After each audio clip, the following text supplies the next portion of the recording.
Marshall. All right, we want to update you on some other economic matters. You've been hearing how much the economy has slowed down. That's not a shocker. What was happening in the mortgage arena, though, was a bit of a shocker. News that more than 3.4 million Americans, this is, borrowers, mortgage borrowers, are right now in forbearance. In other words, they're not paying their bills, they're not paying their mortgage, and they're very, very close, to being in danger of losing that mortgage and potentially their home. This represents close to 6.5% of all mortgage holders outstanding. And that's a somewhat delayed report, so it could be higher since all of that. Katrina Campins, of the Campins Group, who follows real estate very, very closely, on what this could portend. When I looked at the numbers, Katrina, I wasn't surprised that people were late paying a mortgage. I was a little surprised the 60-day and over number, and the fact that it moves into forbearance. I mean, is that usually a precursor to taking efforts to take away their home?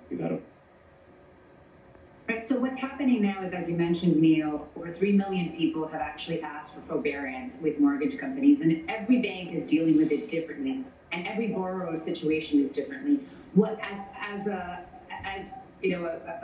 A norm of what they're doing right now is basically they are allowing you not to pay your mortgage for, let's say, 30 to 90 days, and then they're reevaluating what's happening with COVID-19. Now, from speaking to many banks myself, the challenge is that at that point in time, they were required to either reformulate your loan, or you were required to pay a lump sum. Well, many people have lost their jobs. So even though you're not paying your mortgage for 3 months, having to pay a lump sum, which equates to those 3 months, many people can't do.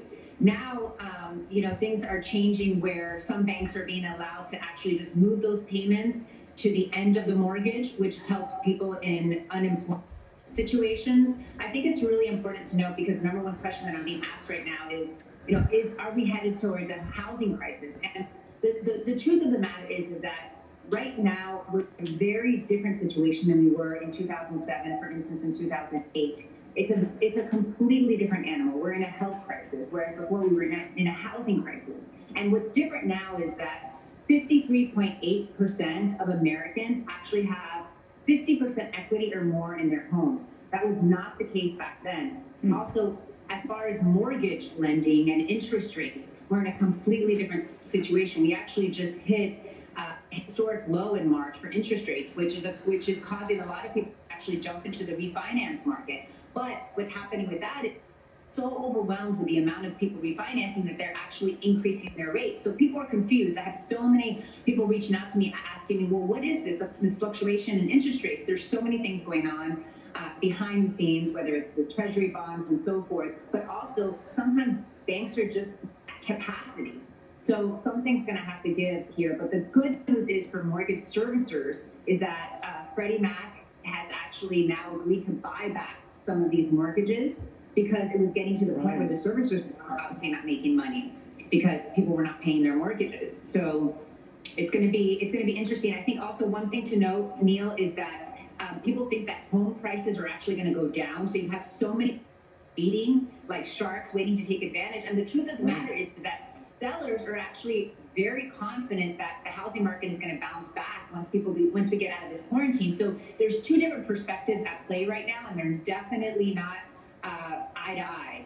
So that'll be interesting to see how that plays out. One quick follow-up on that, Katrina, if you'll just indulge me. I cannot imagine in this very scrutinized environment that any lender or bank is going to, once they hear from a customer or customers, millions of them, I need forbearance, I need patience, 30, 60, 90 days, and then they suck those customers down the road, or in an extreme case, begin plans to take the home away.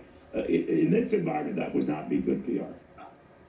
No, and they're not doing it. Banks are being very reasonable. They understand that, and they'd rather keep that customer because as a hope, right, that this is not going to last forever. And so they know that people are going through hard times, and I'm not discounting that for one, but I also want to give people reassurance that we will come out of this united, and we are in a different situation now, and the banks are stepping up.